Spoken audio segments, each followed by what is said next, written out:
understand you correctly, you're positive you killed more than 50 people. And you think you probably killed more than 100 people. Definitely. You sure? Who was Angelo Lapietra, the meat hook mobster? Angelo the Hook Lapietra, born on October 30, 1920, was a Chicago mobster and a member of the Chicago outfit.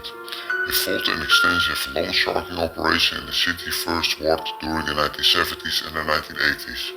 It is often repeated that he earned his nickname the Hook due to his way he murdered his victims, those that did not or could not pay up.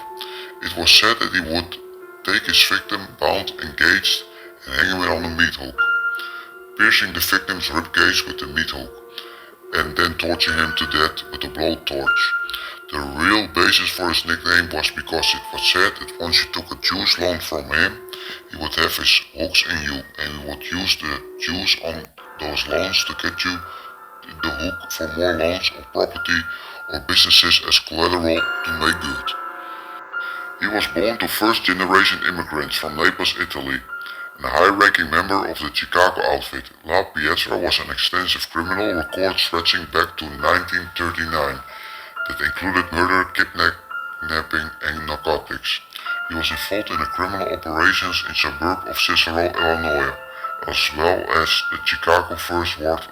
Lapietra was the top enforcer on the outfit boss Joseph Joey Dove's Opia for Cicero criminal operations.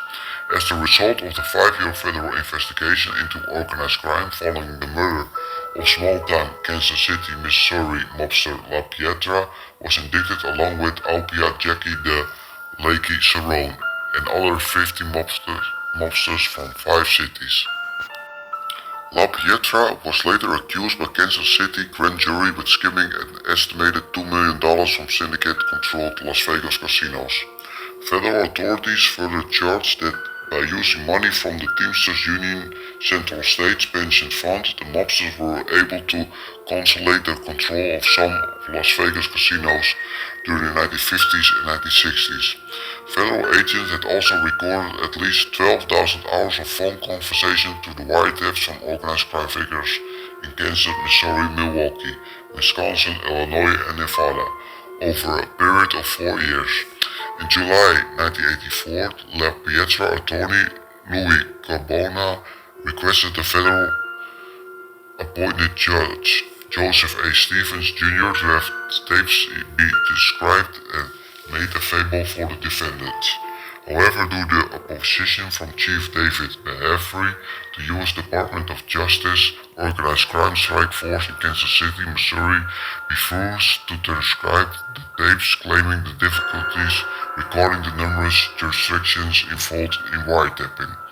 This issue, among other factors, caused a series of continuous and delays as the case continued for 2 years.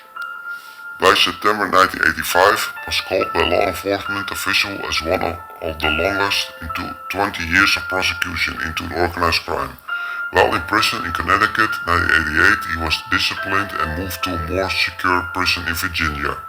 His soldier Shorty and brother Jimmy were caught smuggling in his favorite Italian food from Chicago on January 21, 1986. Opia, Cerrone, and Lapietra pleaded guilty to conspiracy to conceal ownership in the syndicate-controlled Las Vegas casino.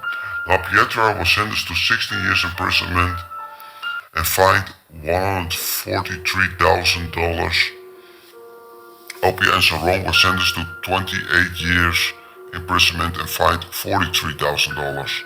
Lapietra was released from prison in 1997. In October 1996, the 25th Ward Alderman Danny Solis presented Lapietra a plaque and award for his leadership and commitment to the community. It recognized him and the Italian club as the decision makers. In 1999, Lapietra died of natural causes. He is buried along with many other mobsters at Queen of Heaven Cemetery in Hillside at western suburb of Chicago.